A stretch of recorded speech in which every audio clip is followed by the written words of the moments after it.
Boa noite, meu querido irmão, minha querida irmã. Sempre uma honra para mim receber você aqui no Boa Noite Jesus. Todas as noites estamos meditando na Palavra de Deus. Hoje vamos refletir e orar sobre o Salmo 33, do verso 11 até o verso 22. Com certeza Deus tem uma palavra para você. Deus trouxe você até aqui para que haja esperança no seu coração, para que a luz de Cristo espante as trevas da tua alma, para que você volte a se alegrar e a sorrir.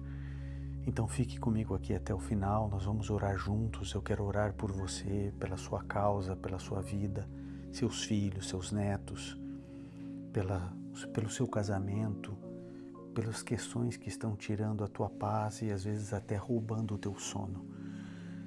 Você sabe que enquanto dormimos, Deus trabalha. Deus, Ele não dorme.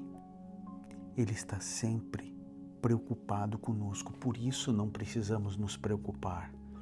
O convite de Cristo é não andarmos preocupados com coisa alguma. O convite que Ele faz é para confiarmos nele, porque Ele tem poder para fazer aquilo que nós não temos poder. Então confie no Senhor Jesus, confie nesse Deus maravilhoso, um Deus amoroso, um Deus que está aí do seu lado. Creia nisso. Se você tem um pedido de oração, escreva aqui nos comentários. É muito simples, você escreve a oração da noite e apresenta o teu clamor. Eu quero orar, interceder por você, eu e todos os voluntários aqui do ministério. Esse é um ministério de intercessão, não é um ministério de religiosidade, é um ministério de espiritualidade. É um ministério que conduz você até Jesus como a solução dos teus problemas. É um ministério que conduz você à adoração do Deus de Abraão, Isaque e Jacó, o Deus bíblico. A Ele nós servimos. Ele é o nosso Criador, nosso Senhor, nosso mantenedor. E Jesus Cristo, que veio a essa terra morrer no meu e no seu lugar, prometeu voltar e muito em breve voltará para espanto dos incrédulos, para aqueles que riram, para aqueles que negligenciaram, para aqueles que desprezaram e também para aqueles que o aguardaram. Creia, em breve Jesus voltará. Creia. Deus abençoe você. Se você não me conhece, prazer, eu sou o pastor Ivan Saraiva e é uma alegria poder estar com você. Que Deus te cuide, te proteja. É uma honra ter a sua companhia, porque você é filho de Deus, uma filha de Deus. Espero que você já esteja inscrito aqui no canal. Se ainda não está, se inscreva. É de graça, você não paga nada. E você faz parte de uma família, de uma comunidade de fé. Não importa a sua igreja, a sua denominação. Aqui nós falamos da Bíblia. A Bíblia é a nossa única regra de fé. E meditamos nela todas as noites. Então se inscreva. Aí você não perde nenhum Boa Noite Jesus, né? O YouTube vai notificar você de que estamos já aqui prontos para a nossa oração. Tá bom? Então se inscreva, venha participar. Olha só, Salmo 33, a partir do verso 11, diz o seguinte: Mas os planos do Senhor permanecem para sempre, os propósitos do seu coração por todas as gerações. Como é feliz a nação que tem o Senhor como Deus, o povo que lhe escolheu para lhe pertencer. Dos céus olha o Senhor e vê toda a humanidade. Do seu trono ele observa todos os habitantes da terra. Ele que forma o coração de todos, que conhece tudo o que fazem. Nenhum rei se salva pelo tamanho do seu exército. Nenhum guerreiro escapa por sua grande força. O cavalo é vã esperança de vitória. Apesar de sua grande força, é incapaz de salvar. Mas o Senhor protege aqueles que o temem, aqueles que firmam a esperança no seu amor, para livrá-los da morte e garantir-lhes vida, mesmo em tempos de fome. Nossa esperança está no Senhor. Ele é o nosso auxílio e a nossa proteção. Nele se alegra o nosso coração, pois confiamos no seu santo nome. Esteja sobre nós o seu amor, Senhor. Como está em ti a nossa esperança. Louvado seja Deus. Aqui nós percebemos algumas coisas. Primeiro, como é feliz a nação que tem o Senhor como Deus. Feliz é a nação que tem o Senhor como Deus. E embora aqui no Brasil sejamos um país dito cristão, você sabe que tem alguma coisa errada nessa história. Porque nós somos o maior país evangélico do mundo, o maior país católico do mundo, o maior país espírita do mundo, e somos como somos. Será que realmente somos cristãos? Será que realmente amamos Jesus? Ou será que tentamos dar o nosso jeitinho brasileiro em tudo? Será que somos verdadeiramente honestos? Será que somos corretos e íntegros? Será que tememos ao Senhor? Sabe, talvez você esteja enfrentando algumas lutas bem pesadas, difíceis. Algumas, aos olhos humanos, uma causa perdida, impossível. Mas o Salmo 33, a palavra do Senhor diz, olha, nenhum rei se salva pelo tamanho do seu exército, nenhum guerreiro escapa pela sua grande força. Mas aqueles que firmam sua esperança no Senhor, esses recebem proteção sobrenatural. Quando você se firma em Jesus, pode o inferno inteiro se levantar contra você. Nem um fio de cabelo da sua cabeça será atingido. Deus é o único capaz de salvar você, o único capaz de proteger você, o único capaz de atender o que você está pedindo aqui nos comentários ou no seu coração, na sua mente. Não existe padre, pastor, bispo, profeta, nada disso. A nossa confiança não está em homens. A nossa confiança está no bom pastor, Jesus Cristo, o único. O único. Ele ama você. Ele trouxe você à vida. Ele sabe como atuar dentro do seu coração e da sua mente. Mais ninguém, nem mesmo você, somente Cristo.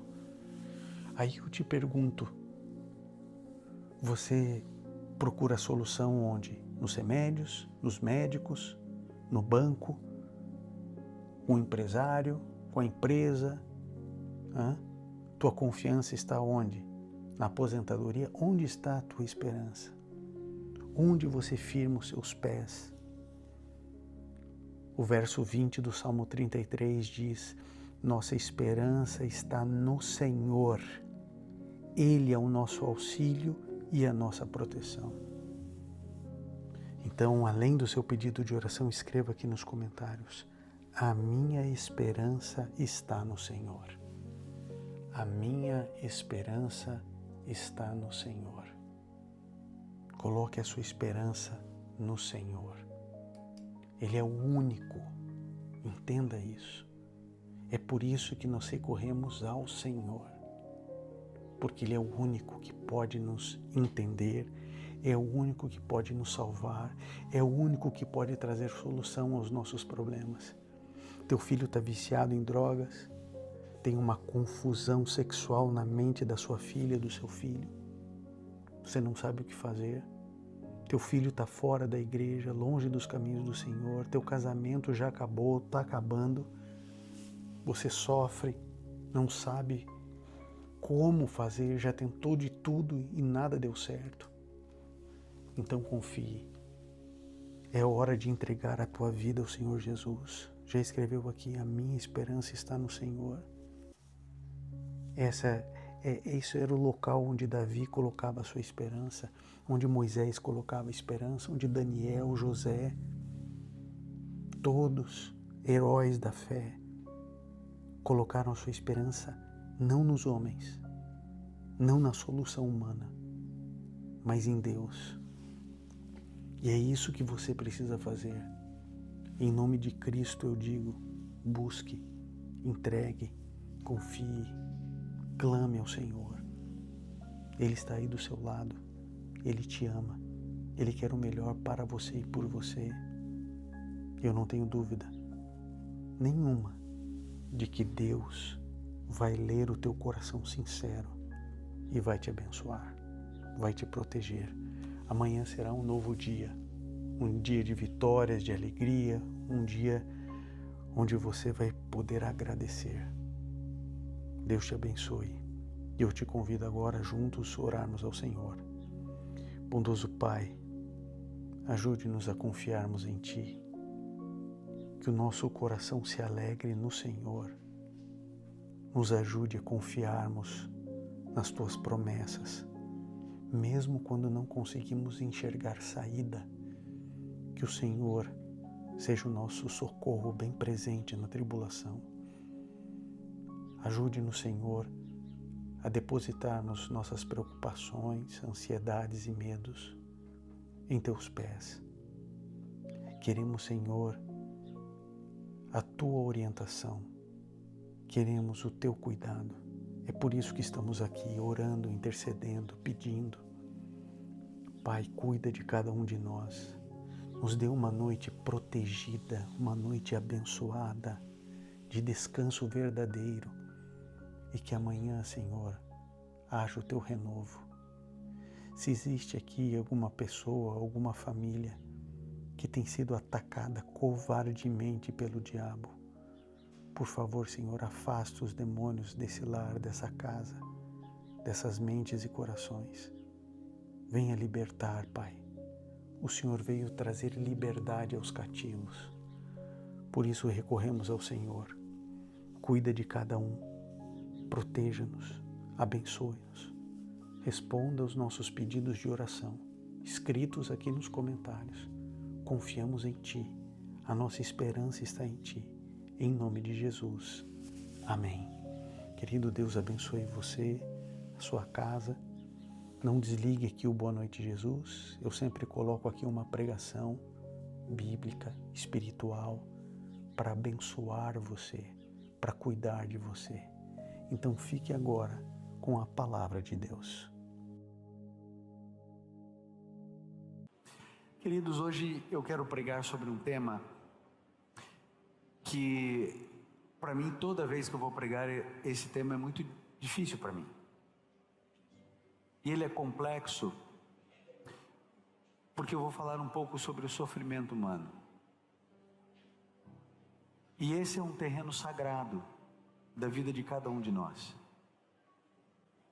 Por isso eu peço licença para você nessa noite, porque é possível que eu visite alguns lugares da tua alma nessa noite que há muito tempo você quis esquecer. Embora eu já tenha sofrido muito na minha vida, eu sei que existem pessoas aqui que provavelmente já sofreram muito mais do que eu. Por isso eu vou tratar desse tema com muito respeito, com muita delicadeza. Mas é possível que em algum momento o Espírito de Deus traga à tona algumas coisas que você jogou para debaixo do tapete da alma. E uma verdadeira limpeza, ela não é escondida. A limpeza verdadeira é uma purificação, é uma libertação. E eu espero que a mensagem da palavra de Deus possa trazer a você uma reflexão simples, mas profunda, e que ajude você na lida do sofrimento, uma vez que o sofrimento é universal e inevitável.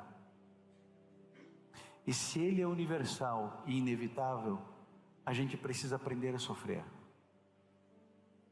Porque se eu e você não soubermos lidar com o sofrimento, nós vamos sofrer por dois motivos: pela razão do sofrimento e pela inabilidade de viver e sofrer o sofrimento.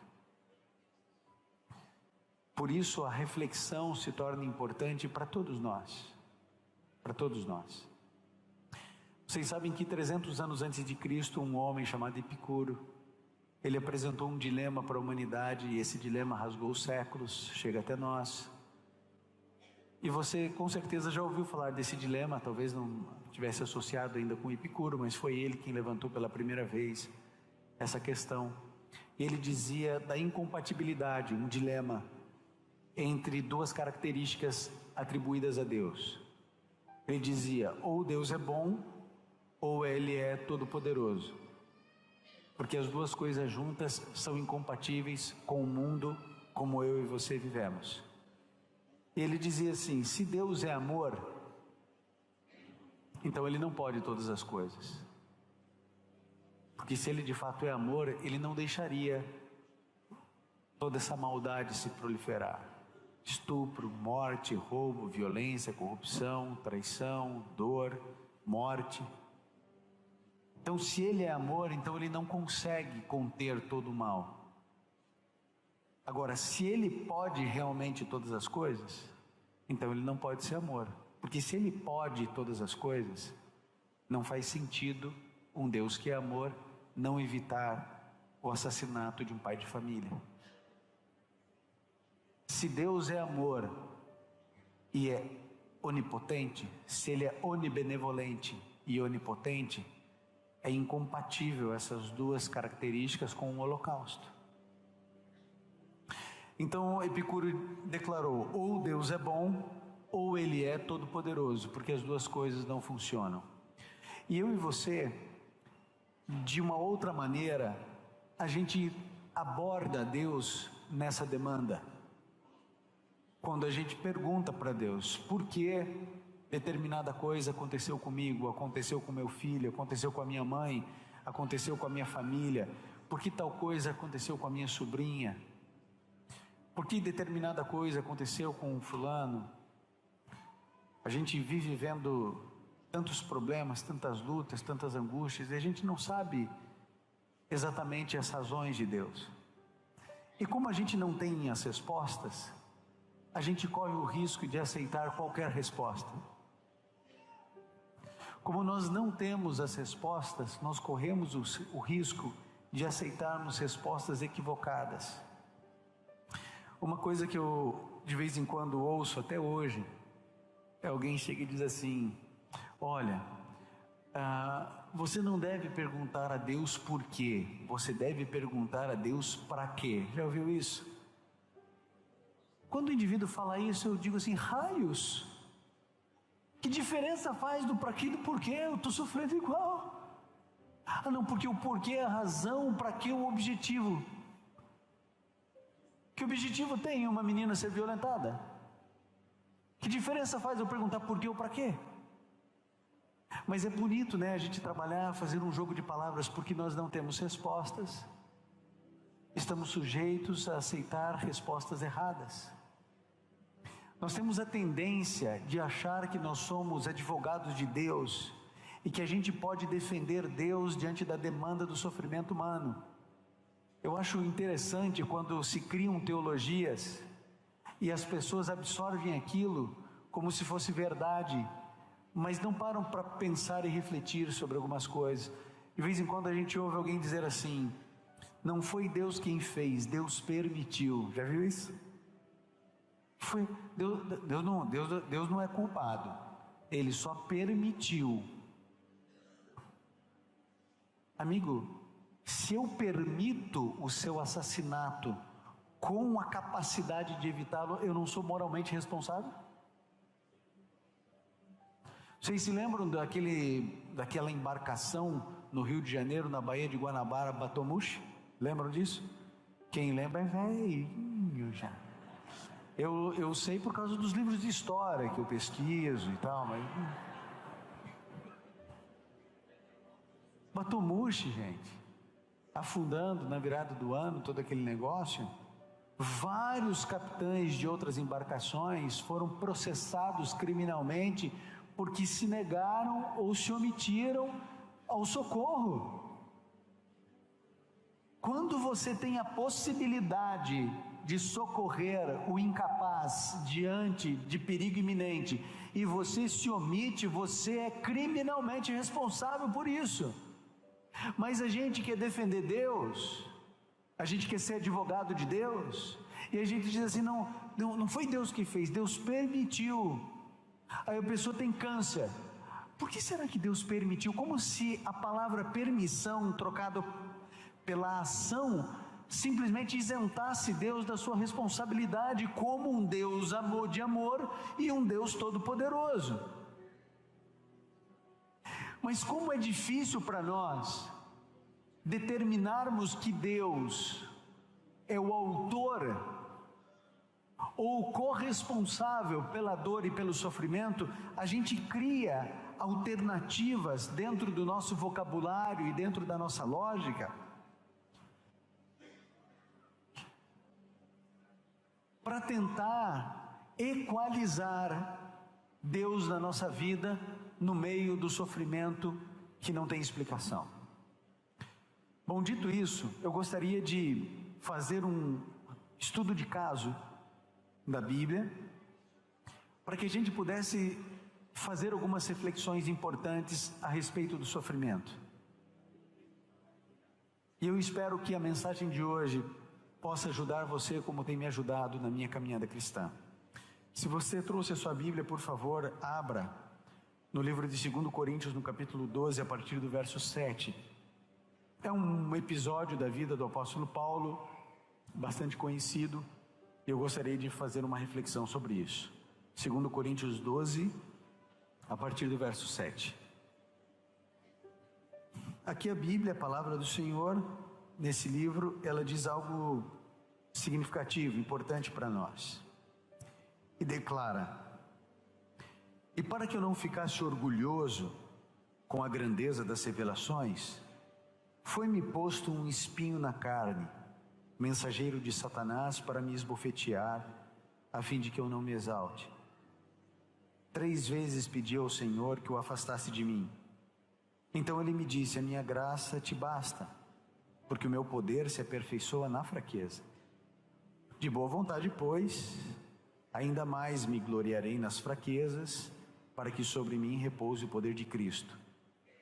Porque sinto prazer nas fraquezas, nos insultos, nas privações, nas perseguições, nas angústias por amor de Cristo, porque quando sou fraco, então é que sou forte.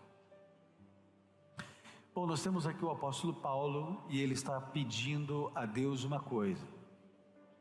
Eu não sei quantas vezes você já pediu algo muito importante para Deus, porque a gente pede muita coisa que é importante, mas não é tão importante. Isso aqui era muito significativo para ele. É a única vez na Bíblia que você percebe o apóstolo Paulo orando por algo para si. Ele pede que Deus retire o espinho da carne. Quando você vai nos comentários bíblicos por aí, quase que unanimemente, os comentaristas apontam que provavelmente, e eles usam 1 ou 2 textos bíblicos para dizer que esse espinho poderia ou provavelmente seria alguma coisa na vista ou na visão do apóstolo Paulo. Embora eu não seja teólogo, aliás, longe disso, sou apenas um pastor, eu discordo. Porque vocês se lembram que o apóstolo Paulo, ele ficou cego, sem enxergar 3 dias, lembram disso? E aí Deus vai lá e recupera a visão dele. Eu não acho que Deus ia recuperar mais ou menos, acho que eu acho que se ele tinha algum problema de miopia, astigmatismo, alguma coisa, foi tudo corrigido ali. Quando Deus recupera a visão dele, eu não acho que ia deixar ele meio assim. Mas é só uma ideia. O fato é que existia alguma coisa na vida do apóstolo Paulo que o incomodava muito. E ele pede a Deus, e ele clama a Deus. E aquilo é desesperador para ele. Eu não acho que o apóstolo Paulo ele pediu seguidamente para que o espinho fosse retirado. Eu acho que Ele estava vivendo talvez um dos piores momentos da vida dele, e ele não suporta mais esse espinho na carne, e ele ora. E Deus diz não. Passa mais um tempo, ele vai suportando, coragem, força, garra. Chega um momento que ele não aguenta mais, ele ora de novo. Deus diz não. Passa mais um tempo, ele suporta. Ele pede, Deus diz não. Queridos, eu entendo quando Deus diz não para mim, mas eu confesso a vocês que eu não entendo quando Ele diz não para o apóstolo Paulo. Dizer não para mim, tudo certo. Para o apóstolo Paulo, para mim é difícil. Por que para mim é difícil? Porque você se lembra que antes de ser Paulo, ele era conhecido como Saulo. Quem era Saulo? Saulo era um homem rico. Ele não era bem de vida, ele era rico. Ele era fariseu dos fariseus. Quando tinha dilemas teológicos entre os grandes sábios da época, simplesmente com 3 frases, o apóstolo Paulo resolvia esse dilema.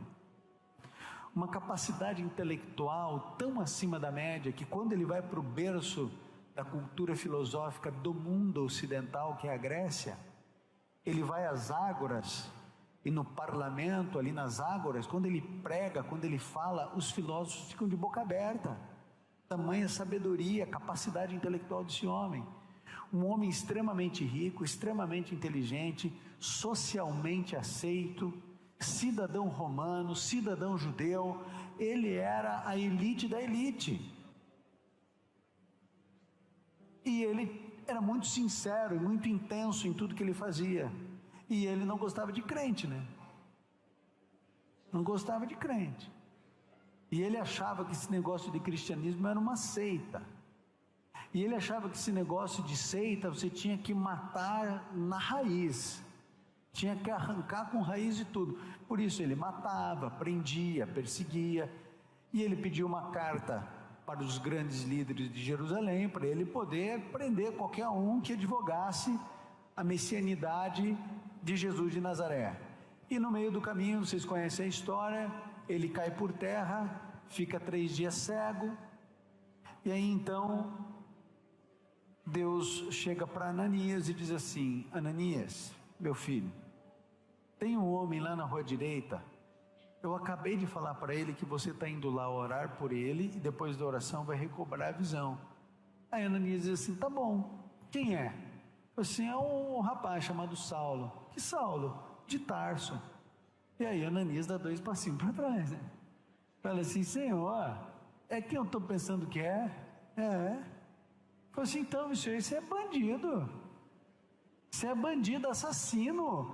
Ele está perseguindo a tua igreja, ele está destruindo a tua igreja. Um dos piores que tem é isso aí. E aí Deus fala para Ananias uma coisa interessante. Ele chega e diz assim: olha, ele é para mim um vaso escolhido. É bom ou é ruim ser um vaso escolhido? Bom ou ruim? Excelente. Para quem não leu o verso 16 do capítulo 9 de Atos. Porque no verso 16, Deus continua falando com Ananias e diz assim: ele entenderá o quanto significa sofrer pelo meu nome. Ele foi um vaso escolhido para entender o que significa sofrer pelo nome de Cristo.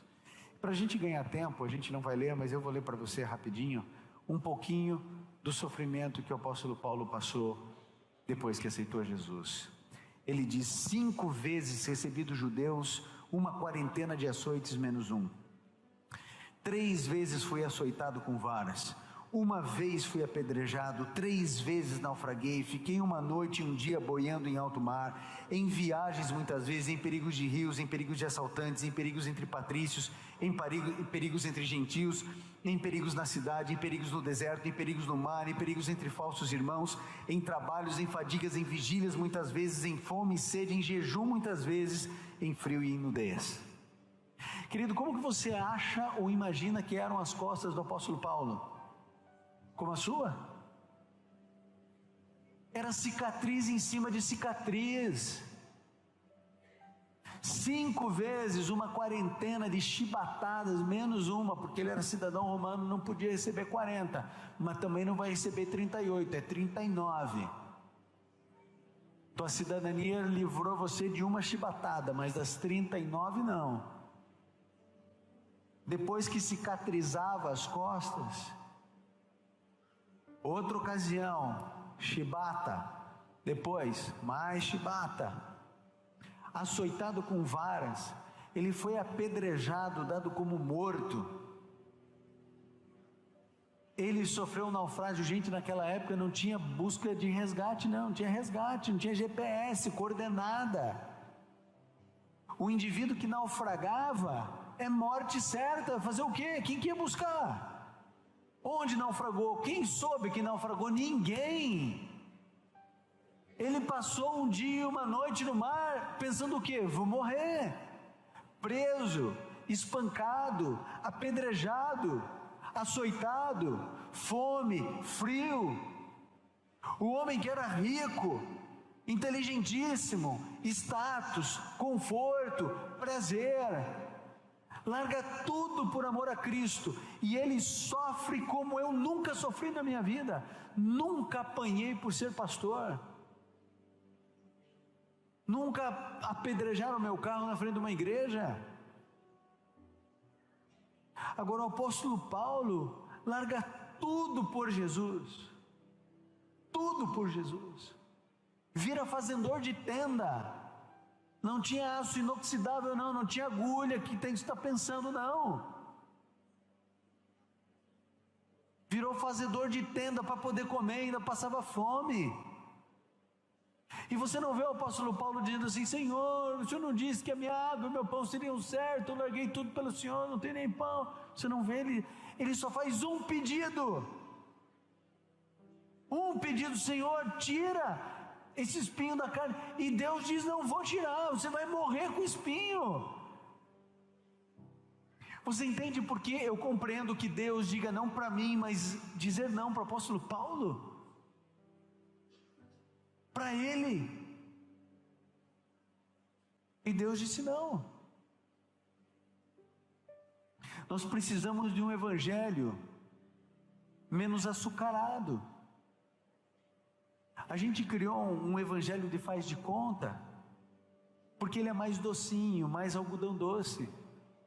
O indivíduo lê o Salmo 91 que diz: 1000 cairão ao teu lado, 10.000 à tua direita, e tu não serás atingido. O indivíduo diz: esse tu aí sou eu. Quer nem saber dos 11.000 que tombaram. Agora, por uma questão de probabilidade, é mais fácil eu estar entre os 11.000 ou entre esse aqui que ficou em pé. Mas a gente diz assim: não, nada vai me acontecer de mal. E a gente tem a expectativa de que porque a gente ama Jesus, tudo vai dar certo. A gente não vai passar fome, a gente não vai passar frio, nosso casamento vai dar certo, os nossos filhos vão dar certo, né?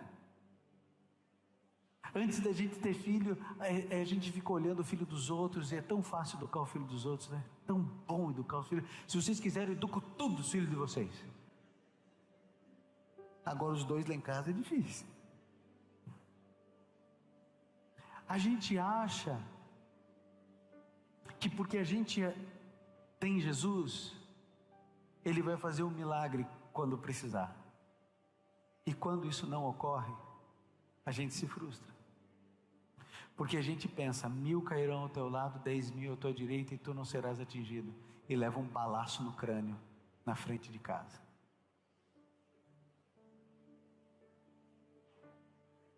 A gente acha que 10.000 cairão ao lado, 1.000 à nossa direita, e o Josmar vai em uma festa popular com os pais e com a namorada, que pede um churros para ele, de doce de leite. E ele compra os churros para a namorada, ele não está com vontade, pega na mão dela, e quando ele está caminhando 3 passos da barraca, ele põe a mão no peito e diz: ai, ai, ai, ai, ai, ai. Se encosta no chão, e ele fica, bala perdida. Eu fiz o funeral dele, acabou. Acabou. Bala desceu, atravessou a clavícula, cortou o coração, morreu. 28 anos. Acabou. Vocês se lembram de Jó? Homem íntegro, reto, temia Deus e se desviava do mal. Esse é o cara, né? Íntegro, reto, temia Deus e se desviava do mal. Quem declara isso? O próprio Deus. Eu tenho certeza que Deus não pode falar isso de mim, mas Deus pode falar de Jó. Íntegro, reto, temente a Deus e se desviava do mal. Até que aparece um diálogo entre Deus e o diabo. E aí Deus disse assim: você viu que você está comandando a terra inteira, né? Estou passeando pela terra. Minha terra agora é minha. Você viu que você domina sobre todo lugar, mas tem um lugar que você não domina? Que lugar que eu não domino? A terra é minha. Ele falou: não, você não domina o coração de Jó. Jó, ele é um homem íntegro, ele tem o meu temor, e quando você aparece ele se desvia. Você vem pela direita, ele vai para a esquerda, você vai pela esquerda, ele vai para a direita, você avança, ele recua. E aí o diabo diz assim: claro que não, Jó é uma farsa. Aliás, vocês dois têm uma relação promíscua, isso que você está dizendo aí é mentira. O Jó, ele só é isso aí porque o Senhor enche ele de bênção. É o homem mais rico da terra, tem 10 filhos, tudo que ele faz prospera. Toque de Midas, tocou, vira ouro. Ele é um interesseiro, você é um corruptor, ele é um corrupto. Isso aí é uma grande farsa. Jó não é íntegro. Jó não tem nada de temor do Senhor. Você compra ele. E Deus disse assim: não, eu sei quem é Jó. Jó é íntegro. Quem é mentiroso aqui é você que é o pai da mentira. Quer fazer um teste? Aí Deus diz assim: tá bom, tira tudo que ele tem, pode tirar. Quem deu autorização para o diabo tocar em Jó? Quem deu? Deus deu autorização. Se Deus falasse assim: não toca no meu filho, o diabo ia tocar? Quem autorizou? E qual foi a primeira coisa que o diabo fez contra Jó? A primeira coisa que foi? Os filhos, pais. Qual vai ser a primeira coisa que o diabo vai fazer contra você? Porque é aquilo, né? Arranca um braço meu, mas não toca no filho, não é assim? É claro que ele vai na tua jugular. É claro que ele vai destruir teu filho, tua filha. E ninguém está brincando, não. Não blinde a tua casa, não blinde o teu lar para você ver o que vai acontecer. Não existe quantidade maior de pedido de oração na minha vida do que mães que pedem pelos filhos. Esse é o tema principal de todos. Se eu fizer um post no Instagram dizendo assim: essa semana nós vamos orar por todos os filhos, mães, avós, coloque o nome dos filhos de vocês aqui, vai bombar. Porque a primeira coisa que o diabo faz para destruir a tua vida é arrebentar teu filho, tua filha. Mas a gente brinca de ser pai, né? A gente brinca de ser mãe. Nós vivemos numa sociedade de pais fracos, de homens fracos e mulheres fortes, e isso tem destruído os nossos filhos e as nossas filhas.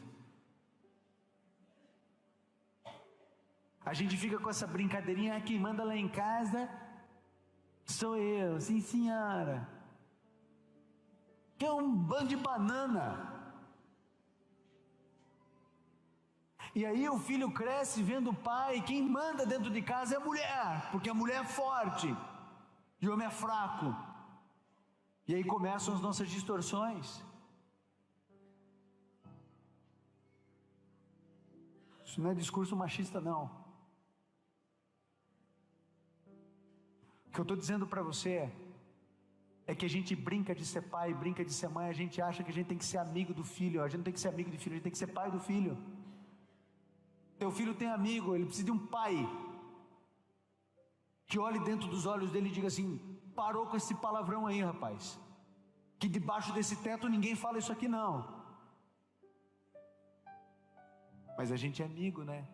Então ele fala o palavrão, eu falo o outro, que é parceria, né? A primeira coisa que o diabo faz é arrebentar os nossos filhos, é destruir as nossas crianças. No caso de Jó, com a autorização expressa de quem? Quem autorizou, gente? Deus autorizou. Quando está recebendo a notícia, chega o outro servo falando assim: patrão, roubaram tudo, não sobrou uma ovelha. E Jó saiu do homem mais rico da terra para o mais pobre da terra em um dia. Jó rasga a roupa, começa a chorar e diz: nu saí do ventre da minha mãe, nu eu volto ao pó da terra, bendito seja o nome do Senhor. Não diga amém. Quer que aconteça isso na sua vida? Não. Que assim seja. Assim se não. Não diz amém. Aí volta o diálogo de Deus com o diabo. Assim, mas também ele não blasfemou ainda porque tem saúde. E a gente diz por aí, né? O que importa é ter saúde, né? Tendo saúde está tudo bem. Então é o seguinte, pode tirar a saúde. O que você acha que o diabo fez? Uma doença mais ou menos ou a pior que o inferno pôde inventar? O indivíduo estava em cima de cinzas, não tinha posição para o camarada inteiro em carne viva. Você acha que era só uma questão de epiderme, que era só externo ele em carne viva? Você acha que não estava com úlceras no pâncreas, no intestino, no pulmão? O indivíduo para beber água doía, não conseguia comer. Quando os amigos chegam, ficam 7 dias chorando, sem abrir a boca, porque a dor de Jó era muito grande, luto, pobreza, dor sem fim física, tormento de dia e de noite. E aí, então, quando eles começam a dialogar, os amigos de Jó fazem o que nós queremos fazer, né? Defender Deus. Deus é bom, Deus é misericordioso. Se você está assim, Deus é justo. É porque você fez alguma coisa, Jó, não é possível. Deus não ia permitir uma coisa dessa. Deus não ia fazer uma coisa dessa com você. Mas foi Deus que permitiu ou não foi? Foi. O equívoco dos amigos de Jó, tentando defender Deus, porque a gente precisa equalizar o sofrimento que a gente está passando com um Deus onipotente, um Deus de amor. Então a gente tenta defender Deus. E aí então no diálogo eles tentam defender Deus e Jó vai para cima. E Jó diz assim: não, eu sou íntegro, eu não pequei. Chega um ponto que Jó diz assim: eu queria que existisse um juiz entre mim e Deus, e ele ia apresentar as causas dele e eu ia apresentar as minhas causas, e aí eu queria ver quem está certo e quem está errado nessa história. Jó sabe quem ele é. E Deus na história toda? Deus está quieto o livro inteiro. Deus não abre a boca, Deus está em silêncio, até que ele rompe o silêncio no capítulo 38.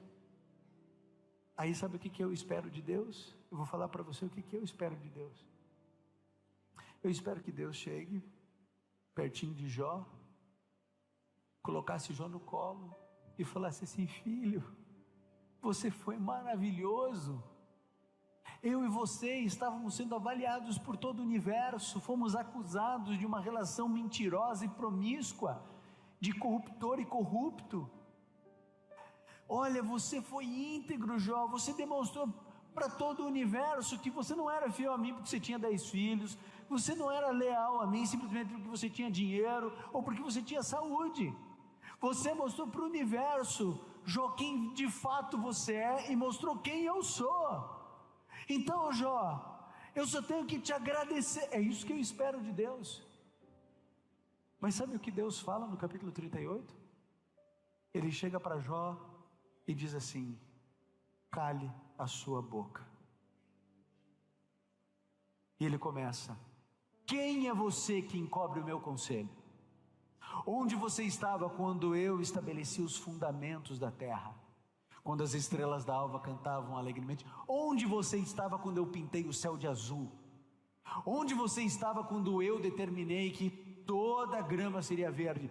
Onde você estava quando eu povoei os céus com as aves e enxameei os mares com os mais diferentes tipos de peixes e animais marinhos? Quem é você, Jó? Agora você vai ficar quieto e eu vou falar. E Deus vai para cima de Jó.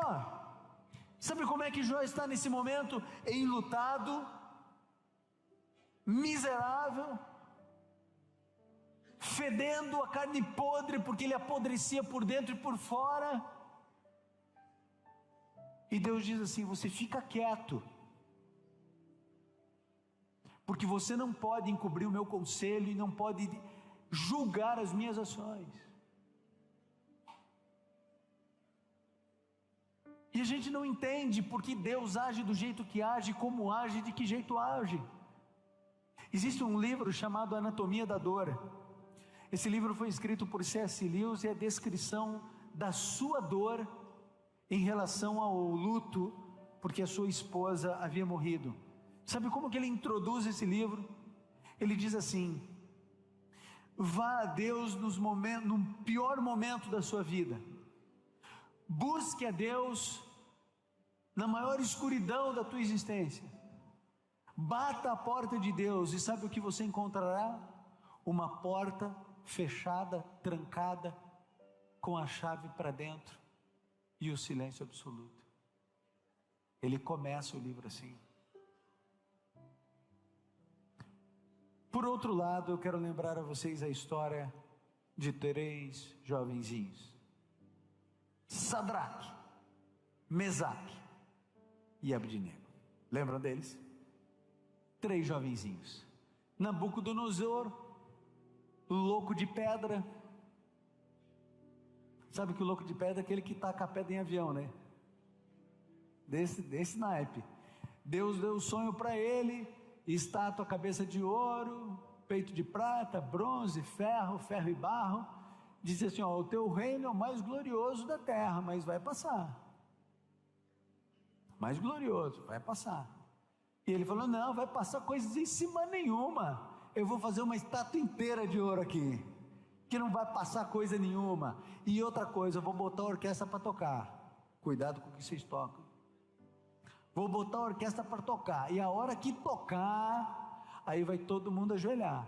E aí a orquestra tocou, e todo mundo ajoelhou para a estátua, mas os 3 menininhos ficaram em pezinho assim, ó, só esperando o que ia acontecer. E Nabucodonosor, que era um cara bem gente boa assim, quis dar uma segunda chance para eles, né? Que todo mundo merece uma segunda chance. Aí chamou os 3 e falou assim: o que está acontecendo? Eu vou esquentar essa fornalha 7 vezes mais. Se vocês não ajoelharem, eu vou ter que tacar vocês lá. A palavra do rei é a palavra do rei. Não posso ser desmoralizado assim não. Vocês vão... E eu adoro a resposta deles, porque eles olham para o rei e eles dizem assim: ó rei. Tudo que começa com ó me encanta. Assim, ó rei. Pode ver, quando começa com ó, vem coisa boa aí. Sim, ó rei, o nosso Deus pode nos livrar da fornalha. Ele pode, mas mesmo que não livre, fica sabendo que a gente não vai ajoelhar. É peito de remador, não é? É coragem. Se eu sou Sadraque, sabe o que eu faria? Eu faria assim, ó: Senhor, tu sabes que meu coração é teu. Tu sabes que eu jamais adorarei essa estátua. Eu só estou ajoelhado aqui porque se me matarem, quem testemunhará do teu amor em Babilônia? Porque eu sou brasileiro, né? Então já... Por isso que eu não sou Sadraque. Por isso que se eu encosto o dedo no ferro, eu já não vou trabalhar no dia. E os 3 estão jogados na fornalha. E aí Deus livra ou não livra? Livrou ou não livrou? Ele fez mais do que livrar. Ele desceu. Ele poderia só livrar, né? Não precisava descer, mas ele desceu. E aí Nabucodonosor disse: mas não eram 3, como é que tem 4 e o quarto é semelhante ao Filho dos deuses? Eu fico pensando, né, o que eles conversaram naquela fornalha? Eu não queria ser uma mosquinha, porque a mosquinha ia morrer, né, se fosse lá. Mas eu queria saber o que eles conversaram lá naquela fornalha. E quando eles saem, nem cheiro de fumaça tem no cabelo deles. Gente, a gente abre a fogueirinha, bate o vento, a gente já muda de direção, porque senão vai infestar a roupa. Nem fumaça tinha. Deus livrou. Aí resolvem jogar Daniel na cova dos leões. Daniel já velhinho nessa época. E eu acho interessante porque a gente vê assim nas gravuras, que o pessoal desenha assim uns 3 leões na cova. Eu acho que tinha uns 30 lá dentro. Porque para botar medo, então é leão. Vai ter 3. Vai que um fica doente, já fica 2. Era muito leão, tinha uns 50 leões lá dentro. Babilônia, o símbolo era o leão, tinha um monte de leão. E aí jogam Daniel lá dentro e Deus diz assim: ó, ninguém vai comer ninguém aqui dentro hoje não. Segura aí que eu vou trazer uns camaradas para vocês aqui. Esse aí não é para comer ainda. E Deus livrou. Querido, veja, eu até agora só estou falando de heróis da fé. Eu estou falando de Paulo, eu estou falando de Jó, estou falando de Sadraque, Mesaque, Abednego e Paulo. Uns Deus não livra e outros Deus livra. Então não pode ser uma questão de espiritualidade ou de comunhão, porque todos tinham espiritualidade e todos tinham comunhão. O apóstolo Paulo, o maior evangelista da história, sistematizou a teologia cristã nas suas 3 epístolas. Vaso escolhido. Jó, homem íntegro, reto, temente a Deus, se desviava do mal. E Deus disse: vai padecer e vai sofrer. E para esses aqui diz assim: nem fumaça vai ter cheiro a roupa de vocês. Querido, não é exatamente a mesma coisa que acontece na nossa igreja? Criança está com leucemia, a igreja ora, jejua, implora, pede a Deus, milagre acontece e ela está aí agora com 14 anos, nos desbravadores, alguém olha e diz assim: esse menino é um milagre de Deus. Aí passa o tempo, outra criança com câncer, a igreja ora, jejua, pede, implora, ela morre. Por que que isso acontece? Se Deus é o mesmo ontem, hoje e eternamente, se Ele é onibenevolente, se Ele de fato é onipotente, por que que Deus diz assim: vou salvar essa menina, e essa aqui Ele diz: não vou salvar, vai para a sepultura? Há uma razão para isso. E se você se concentrar no que eu vou dizer a partir de agora, você vai começar a entender algumas coisas. Não prometo que sejam agradáveis, mas você vai começar a entender. Isso acontece por causa de uma única palavra. E a palavra é soberania. Deus é soberano na vida humana. E Ele não deve satisfações a você, nem a mim. O último ar que você respirou aí não é teu, tá?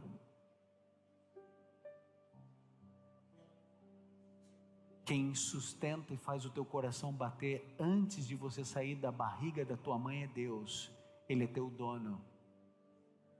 Você não determina e não determinou o dia do teu nascimento.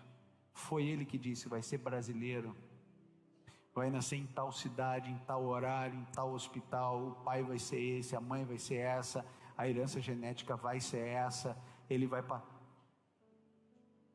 Ele determina tudo que existe no universo, sobretudo a vida humana. Ele sabe o dia do teu nascimento e Ele sabe o dia da tua morte. Ele não deve satisfações a você e nem a mim. Um dia desses eu estava entrando em casa, e lá em casa, quase em frente da porta, do lado assim, tem uma pata de elefante. Pata de elefante é o nome de uma planta, não vai pensar que eu tenho uma pata de elefante. que depois vai sair na rede social. Pastor Ivan contrabandeia patas de elefante da África para decorar. Não, é uma planta, ok? Registra. Uma pata, já viu isso, né? Pata de elefante. E ela parece uma pata de elefante mesmo, daí sobe um caule único, e aí aqui em cima ela se divide e tem umas... E aí quando se divide, eu estou vendo, e tem um vespeiro ali, enorme.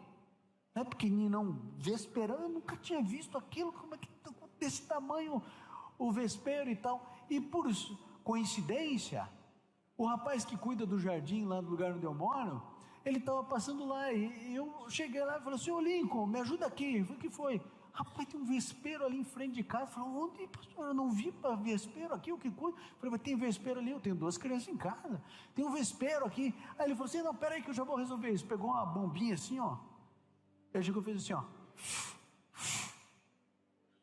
e foi dando as coisas. Eu falei: ô Lincoln, onde é que você vai? Eu vou embora. Eu falei assim: não, dá umas 10 bombadas aí. Ele falou assim: não, isso aqui é poderoso, como a bombada já matava, dei 2 porque você é meu amigo. Eu falei: mas isso aí não vai resolver o problema. Ele falou: fica tranquilo, volta aqui 5 minutos.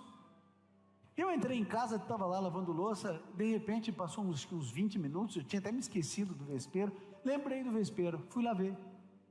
Quando eu vi, vespeiro no chão, zilhões de vespas mortas, caídas. Quer saber? Eu não devo satisfação a uma vespa.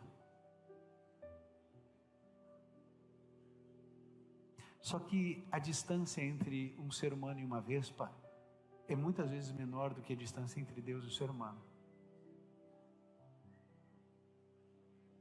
Deus não deve satisfações a mim.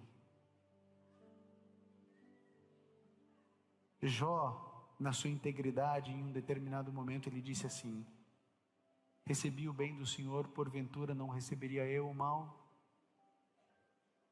Deus te deu saúde a vida inteira. Quando você tem um problema de saúde grave, aí a gente esquece os 43 anos de saúde e a gente diz assim: Deus é injusto.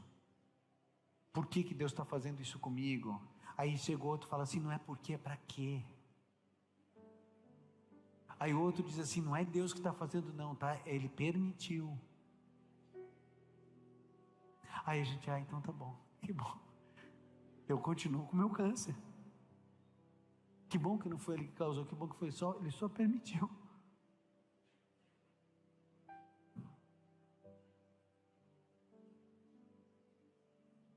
Eu me lembro quando o Gabriel era menor.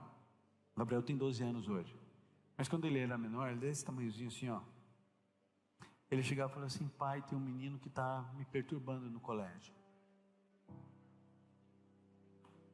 Eu falei assim: como assim? Ele quer me bater. Eu falei assim: mas sai de perto. Sai de perto. Ele falou assim: pai, mas eu saio de perto, daqui a pouco ele está perto. Eu falei assim: não, você vai fazer o seguinte então. Quando ele chegar perto, quando ele quiser te bater, você vai segurar ele e falar assim: você não me bata, que eu não vou deixar você me bater. E o Gabriel falou assim: pai, não dá, pai. Eu falei assim: não, tenta, faz o que o pai está falando. Aí no outro dia, pai, ele tentou me bater de novo, pai. E eu já comecei a ficar bravo, né? E daqui a pouco eu voltava e falava assim: pai, ele está me perturbando de novo. Eu falava assim: filho, você quer que eu vá lá na escola? Eu falava: não, pai, não quero que vá. Eu falei: meu filho, como é que eu vou te ajudar? Se eu não posso ir na escola porque você vai ficar mal, mas se não vou, você também fica mal. E daí chegava outro dia: pai, está querendo brigar comigo, pai. E lá, e ele falou assim: mas filho, você tem que dizer para ele: sai de perto, vai brincar, segura, não deixa, sai, corre. E eu ali, né? Um dia eu cheguei para ele e falei assim: é o seguinte, ele vai te bater. Quando ele te bater, você vai fechar a mão, você vai mirar bem no nariz dele, e você vai dar uma só uma. E aí o Gabriel: pai, não dá, pai.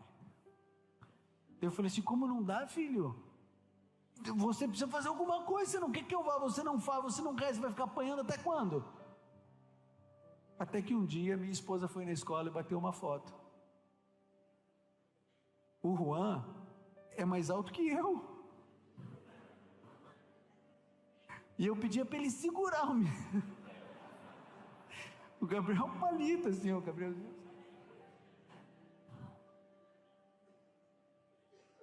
É a mesma coisa do que o Juan, desse tamanho, depois viraram amigos. Juan desse tamanho, mais alto do que eu, enorme, vai bater no Gabriel, e eu deixo. Eu estou aqui olhando. Eu sou mais forte que o Juan. Eu posso impedir o Juan de bater no Gabriel.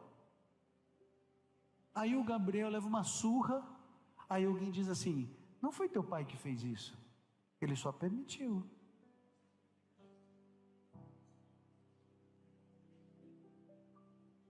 Deixa eu explicar uma coisa para você. A gente nunca vai ter todas as respostas, porque Deus não nos convida na Bíblia a entendermos todas as coisas. Ele nos convida a confiarmos em quem Ele é. Eu posso não entender as ações de Deus, e muitos dos meus questionamentos eu não tenho resposta adequada, mas eu sei quem Ele é.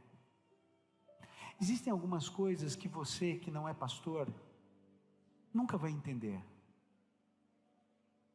Você nunca vai receber um e-mail de uma mulher dizendo assim: eu não consigo acreditar nesse Jesus que você prega, porque eu já tentei Jesus e nunca fui feliz.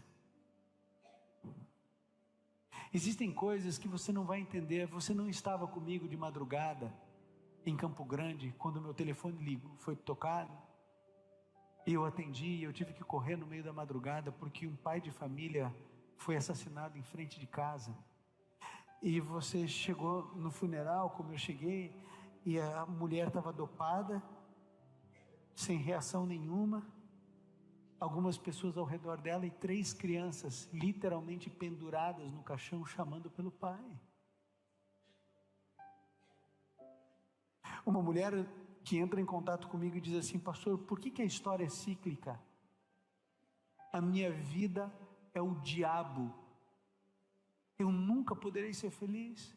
Minha mãe engravidou na adolescência, depois casou com um homem. Esse homem, meu padrasto, começou a mexer comigo quando eu tinha 5 anos. Isso foi até os 12, quando eu criei coragem de falar para minha mãe me bateu, não acreditou em mim. Continuei sendo molestada.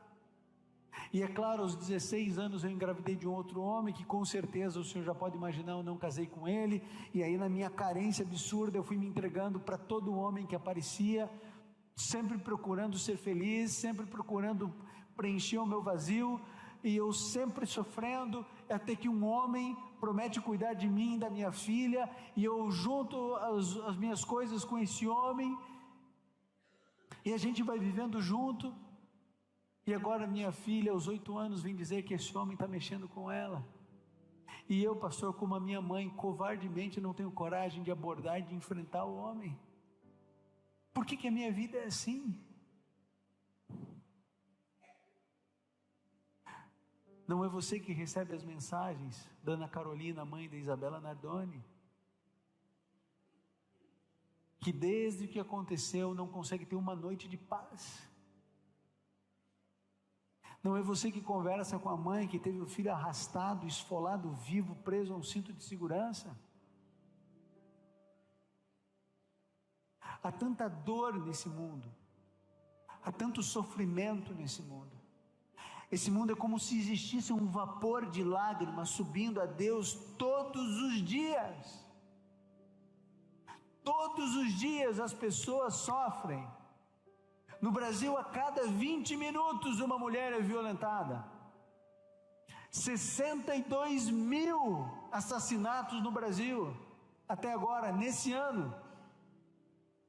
De cada 100 assassinatos, 8 são investigados. Você talvez não vá aos presídios na frequência que eu vou. E quando eu vou um dia de visita, o que você encontra é um monte de mãe desesperada, que ama o filho, que é bandido, que roubou, que teve latrocínio, que roubou a mão armada, que traficou, que aliciou menor. Há tanta dor e há tanto sofrimento nesse mundo, mas uma coisa você precisa entender: a tua lágrima é sagrada para Deus, e embora Ele não impeça que elas caiam, a Bíblia declara que a nossa lágrima é recolhida no odre de Deus. E um dia, quando nós chegarmos no céu, Deus terá um lugar com as tuas lágrimas e com as minhas lágrimas que Ele guardou, porque a tua lágrima, a tua dor, a tua angústia é sagrada aos olhos do Senhor. É por isso que Jesus se apresenta nessa terra como homem de dores e experimentado no sofrimento, porque quando alguém é abandonado, Jesus entende porque ele foi abandonado. Quando alguém é traído e sente-se trocado ou trocada, Jesus entende porque ele foi traído. Quando o indivíduo é espancado, Jesus entende porque ele foi espancado. Quando alguém se sente sozinho e solitário, Jesus entende porque ele foi. Quando o indivíduo é preterido, quando o indivíduo é humilhado, quando é satirizado, Jesus entende porque ele foi. Quando o indivíduo é caluniado, Jesus entende. Quando o indivíduo vive os momentos que antecedem a sua própria morte, Jesus entende o que esse indivíduo está passando, com gosto de sangue na boca, os últimos segundos de fôlego de vida. Jesus entende porque ele passou por isso. E esse homem de dores, experimentado no sofrimento, ele diz assim: aguenta, porque esse mundo de pecado é assim. É impossível não existir dor em um mundo de pecado. Se não existisse dor e sofrimento nesse lugar, nenhum de nós iria querer o céu. Nós estamos bebendo um cálice, e nesse cálice tem câncer, tem traição, tem malícia, tem estupro, tem inveja, tem morte, tem adultério, tem tudo. E nós somos os protagonistas disso. Recebemos injustiça e promovemos injustiças. Falam mal de nós pelas costas e nós falamos mal dos outros pelas costas. E falamos na frente, e falamos por trás. E somos maledicentes e espalhamos fofoca. E se um indivíduo tem um pecado público, nós somos os primeiros a abordar o assunto e a levantar o assunto. Porque a gente tem prazer na destruição do próximo e do semelhante. Se chegam para a gente e falam assim: você viu o que aconteceu? Você para tudo, o que aconteceu? E se for ruim, é o babado do momento. Porque a gente é assim, a gente quer misericórdia para nós, mas a justiça de Deus na vida daquele indivíduo, para nós é misericórdia, se renovando a cada manhã. Para o outro, Deus tem que fazer justiça na vida daquele camarada, porque não vale nada, porque é bandido. Eu me lembro quando eu era professor de ensino religioso em Curitiba. Tenta imaginar eu com 20 e poucos anos, jaleco branco, quadro negro, que geralmente é verde, né? E eu escrevendo na sala de aula, apresentando provas filosóficas da existência de Deus, achando que eu estava abafando, né? Provas filosóficas, não científicas, filosóficas, só ideias, conceitos. E de repente tinha uma menina sentada no canto, quase que deitada na cadeira, mascando chicletes, nem aí para mim. E eu lá todo empolgado, ela não está nem aí para mim, eu também não estou nem aí para ela, mas eu estava filmando ela, ela estava me filmando, e a gente ali, de repente a menina ergueu a mão. Eu não estava prestando atenção, agora quer participar, por favor? Ela olhou e falou assim: professor, vamos parar com essa palhaçada logo aí. Como assim palhaçada? Contando piada? Esse negócio da existência de Deus. Aí ela veio com aquele discurso: todo mundo sabe que Deus é a invenção dos fracos. Aquela conversa. Que tem ateu que é assim, né? Leu 3 artigos sobre ateísmo e acha que resolveu o problema.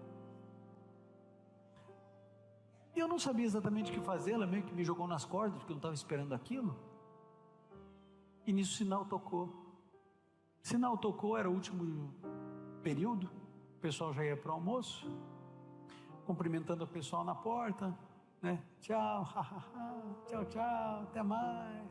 Valeu, hein, professor, valeu. E eu só olhando a menina. E a menina enrolando as coisas dela lá, com vergonha, porque só tinha uma porta, né? Tinha que passar por mim. Não ia pular a janela, 3º andar.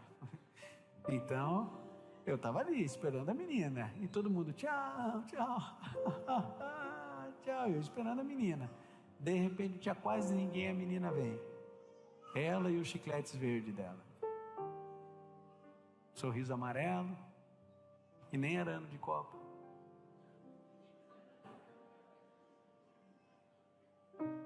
Ainda bem que a gente tem o México, né? E aí a menina saindo. Eu falei, eu não sabia que tinha uma teia aqui na minha sala. E ela disse, eu queria que o senhor soubesse mesmo que eu não acredito, porque... Ok, precisamos conversar, né, sobre esse assunto. Podemos conversar mesmo. Porque ateu gosta de provar que Deus não existe, né? Engraçado, eu não fico tentando provar que o unicórnio verde não existe na órbita da Terra. Porque não existe. Vou ficar eu provando uma coisa que não existe. Por que o ateu tem que provar que Deus não existe se não existe? Né? Mas eles querem provar que Deus não existe. Aí ela falou, então tá bom, vamos conversar. Eu falei, quando? Quando o senhor quiser. Eu falei, pode ser hoje? Ela falou, pode. Eu falei, que horas? Ela disse, a hora que o senhor quiser. Eu falei, 2h30. Tá bom, 2h30. Gente, não fui nem almoçar. Fui direto para a biblioteca. Fui pegar mais argumentos, né? Relembrar, pensar, ver. E fui pesquisando. Falei, essa menina vai sair daqui orando hoje. Entende? Vai sair daqui orando. 16 anos, se empatar com a menina de 16 anos, vai ganhar de quem, né? Pô, 16 anos. Falei assim, não, essa menina vai sair daqui orando. Deu 2h30, pontualmente a menina ali. E eu estava pronto para a briga, né? Já estava aquecido, alongado. Falei assim, agora deixa comigo, que eu... Se tiver teu aí, vem conversar comigo depois. Aí tá. Todo, né? E você sabe que existe uma técnica de argumentação muito antiga, que você sempre apresenta os argumentos mais simples, menos elaborados, para os mais complexos. Porque às vezes na metade do caminho você já ganhou a batalha e você nem gasta mais tempo, né? Você só vai. E eu usei a técnica com a menina e eu comecei a jogar uns argumentozinhos que... Aí eu uso até ali. E a menina nada. E eu fui colocando um argumentozinho um pouquinho melhor. E ela nada. E eu fui colocando outro. E mais um. E eu comecei a colocar argumento mais forte, mais pesado, mais elaborado intelectualmente. A menina não se demovia. E eu fui indo. Chegou uma hora que eu comecei a pensar, mas será que Deus existe mesmo? Talvez ela esteja certa, né?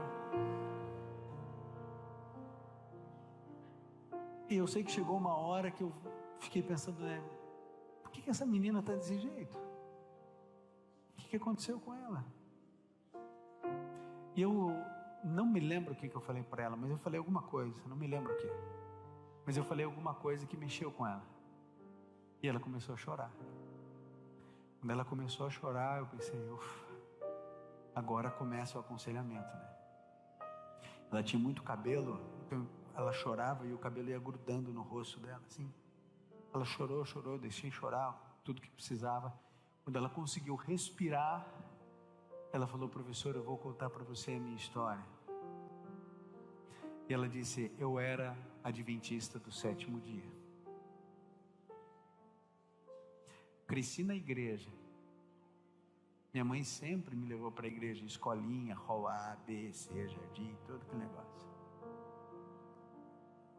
E ela disse assim, olha, a minha mãe, ela sempre me contava as histórias da Bíblia.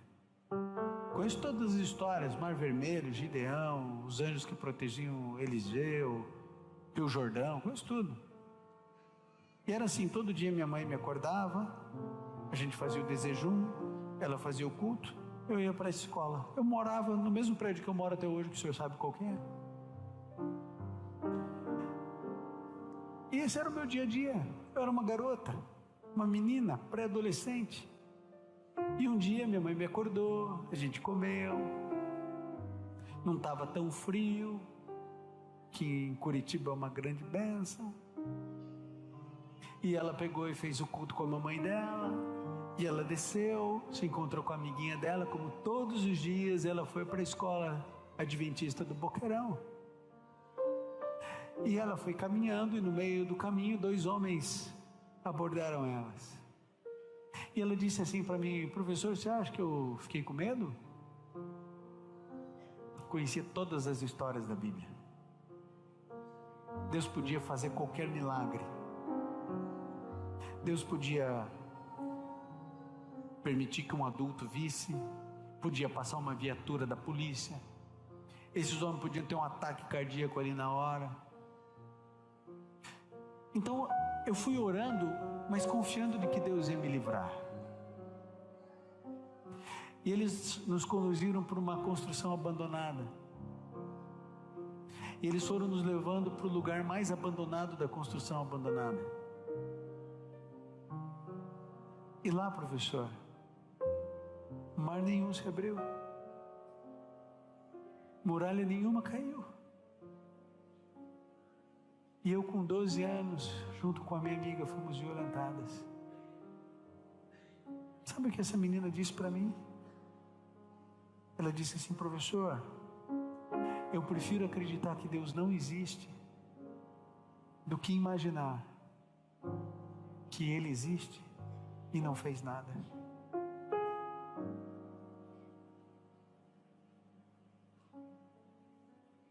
Sabe o que eu disse a ela? Eu não sei o que você diria, eu sei o que eu disse.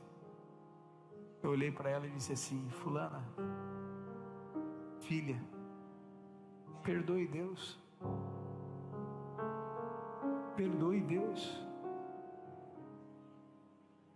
Não que Deus tenha errado,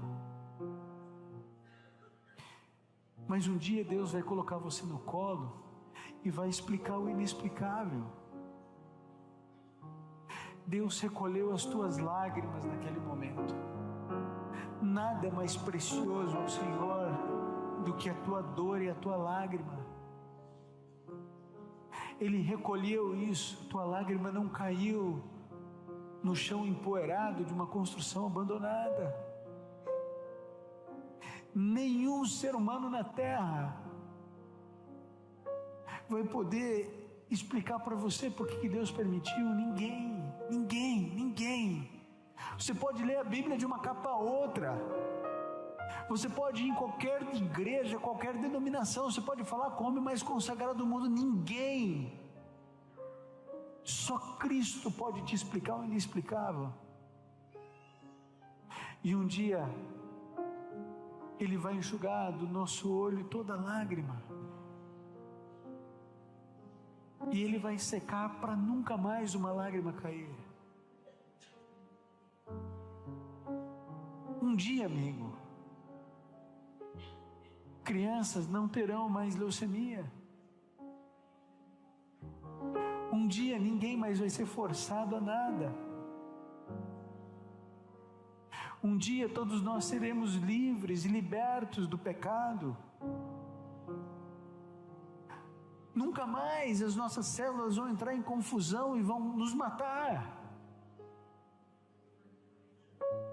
Nunca mais alguém vai falar mal de você ou vai trair você. E Jesus Cristo disse: eu vou pôr um fim em tudo isso, mas aguenta aí, tem o dia, tem a hora para isso acontecer. Quando Gabriel era menor, um dia eu tive que chegar para ele e falar assim: filho, o pai vai ter que levar você para o hospital. Eu disse: mas por que, pai? Eu estou bem. Eu falei assim: eu sei ou não sei, mas eu vou ter que te levar. Eu falei: por que, pai? Ele era pequenininho, 3 aninhos e meio. Eu falei assim: porque o pai precisa fazer exame de sangue em você. Eu falei: o que é isso, pai? Eu falei assim: um tio ou uma tia vai estender o teu braço e vai colocar uma agulha no teu braço e vai tirar sangue. Ele falou assim: pai, não dá para ser aquele do dedinho. Eu falei: não dá, filho. Ele falou assim: pai, mas eu não quero ir. Eu falei assim: o papai também não quer te levar, mas eu tenho que levar. E o Gabriel disse assim: mas papai, se você não quer e eu não quero, a gente não precisa ir. Eu falei assim: eu não quero, filho, mas eu preciso. E não entendia. Eu falava assim: porque eu preciso ver se está tudo bem com você. Eu falei assim: meu pai, está tudo bem comigo. E eu falei assim: filho, eu tenho que levar. E o Gabriel não entendia porque eu coloquei ele no carro e ele já foi chorando. E eu fui tentando acalmar ele em todo o percurso de casa até a Policlin, mas nada acalmava o menino. Eu prometi para ele um docinho depois, sorvete, mas ele, eu não quero sorvete.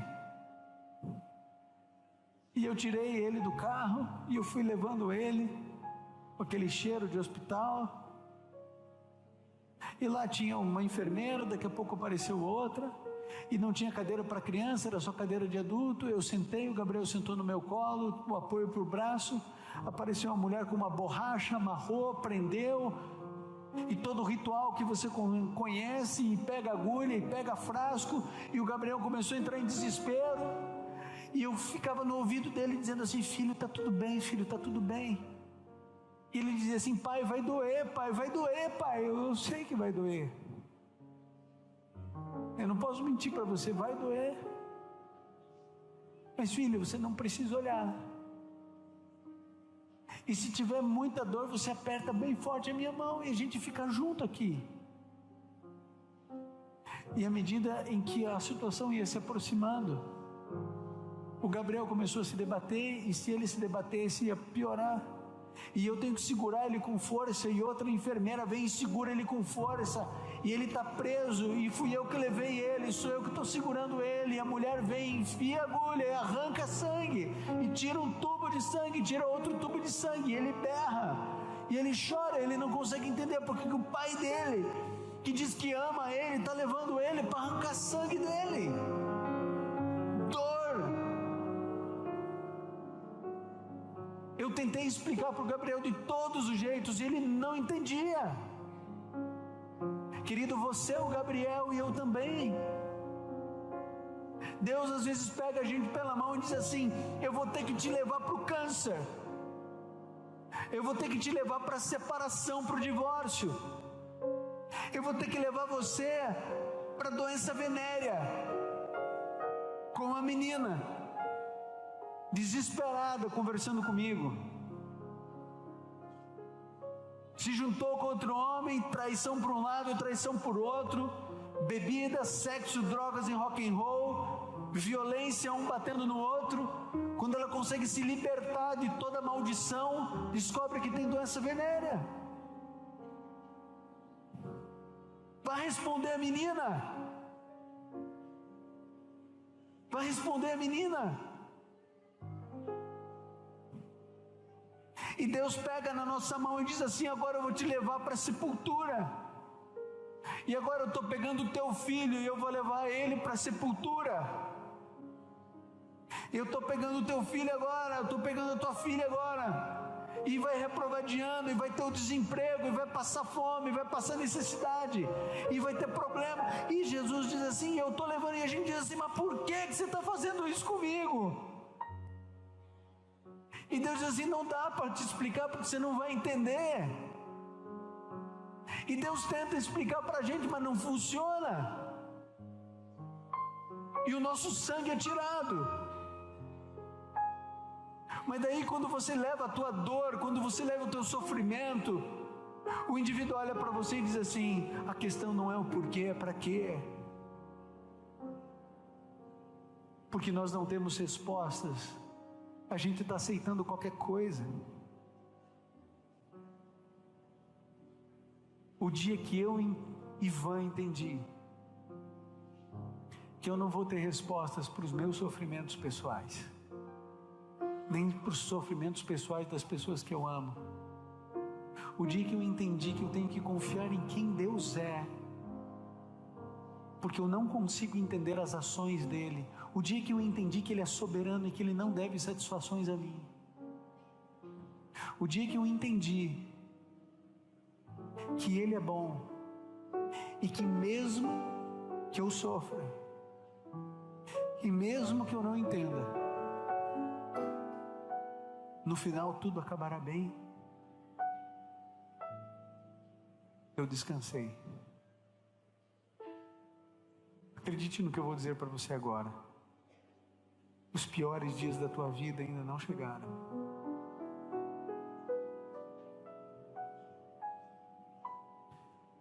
E acredite no que eu vou dizer para você agora também.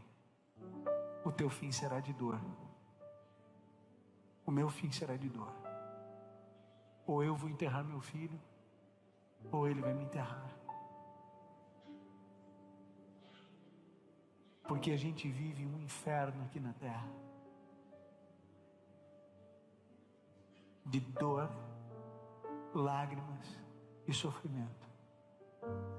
Jesus, ele não mentiu para ninguém, ele disse: neste mundo tereis aflições. Ele não mentiu para você nem para mim.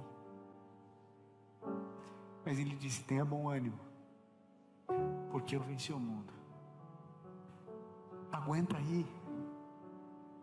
Aguenta um pouco. Falta tão pouco tempo para Jesus voltar. Está doendo em você, também dói em mim. Ou você acha que eu não tenho problemas? Você acha que eu não tenho os meus traumas, meus complexos, meus medos, minhas inseguranças? Dói em você, dói em mim. Você não tem respostas, eu também não tenho. A gente está no mesmo barco. Mas eu sei quem Deus é. Eu sei qual é o caráter de Deus. Eu sei que Ele é bom. E mesmo que eu não entenda as suas ações, eu sei que Ele vai me conduzir ao porto seguro. A tua lágrima precisa cair no colo de Cristo. A tua dor, teu sofrimento. Eu não sei quem invadiu teu jardim, pisou tuas flores, quem roubou tua inocência na infância. Eu não sei se você está aprisionado num casamento destrutivo ou solitário. Eu não sei o motivo da tua dor. Eu não sei se a tua dor está terminando ou se ela está só começando. Mas uma coisa eu sei: acredite em quem Ele é. Você vai beber o cálice da dor e do sofrimento, e eu também vou beber. Jesus Cristo nunca prometeu que seria fácil. Ele prometeu que o final valeria a pena. Não existe abandono eterno. O que existe são lágrimas preciosas, preciosíssimas, e cada uma delas é recolhida.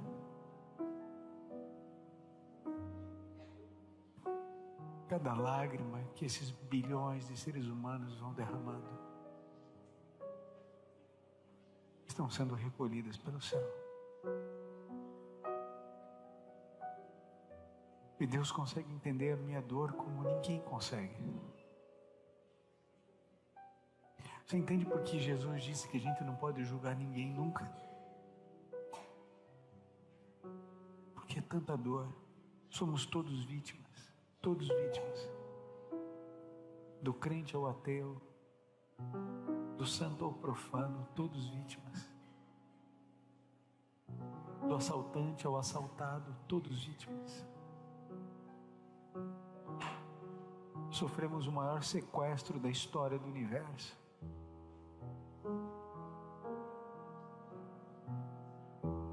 Mas eu preciso dizer para você que eu estou aguardando Jesus voltar como você. Que eu também sofro. Que existem algumas lágrimas que nunca ninguém vê, só Deus e eu. Que o meu travesseiro conhece algumas lágrimas que ninguém conhece. Existem alguns medos que eu tenho que ninguém conhece, só Deus.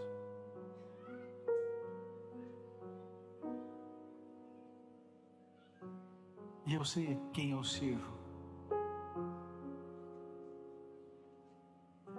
E eu sei que às vezes Deus me conduz para arrancar meu sangue. Mas eu sei quem Ele é. E mesmo que eu não entenda por que Ele fez isso comigo, ou por que Ele faz isso comigo, eu confio, porque eu entendo que não há dor que dure para sempre. Toda dor é por enquanto. Por isso aguenta. A promessa da Bíblia é que não existe provação maior do que você possa suportar. Então aguenta, amigo. Aguenta. Não desiste. Por nada. Vocês sabem o que faltou para Judas, né?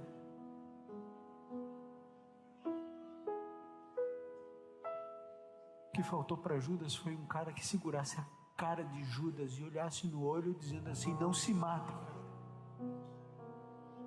não se mata por nada, porque esse Jesus que você traiu vai ressuscitar em 3 dias e Ele vai te perdoar, porque o perdão dele é maior do que a tua traição. Faltou alguém segurar Judas e falar assim: eu não vou deixar você sair de perto de mim. Judas não aguentou. Aguenta. Aguenta, amigo. Falta tão pouco tempo. Vai piorar. Antes de melhorar, ainda vai piorar. Mas Jesus Cristo disse assim: eu não vou deixar vocês órfãos. Eu vou deixar com vocês um Consolador, que vai consolar vocês no luto, na dor, na doença, na incompreensão. Você não está passando pelo vale da sombra da morte sozinho. Eis que estou convosco todos os dias. Isso inclui sábados, domingos e feriados. Isso inclui Natal, Ano Novo.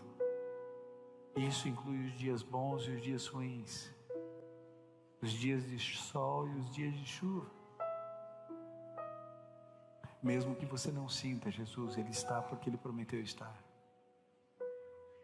Então aguenta, amigo. Aguenta.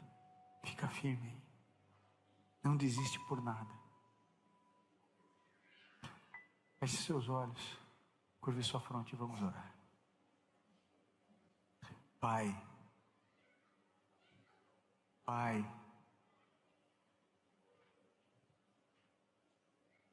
obrigado porque toda dor é por enquanto. Obrigado porque ninguém atravessa a existência sozinho. Pai pode abandonar, a mãe pode dar as costas, os irmãos podem odiar, mas o Senhor permanece.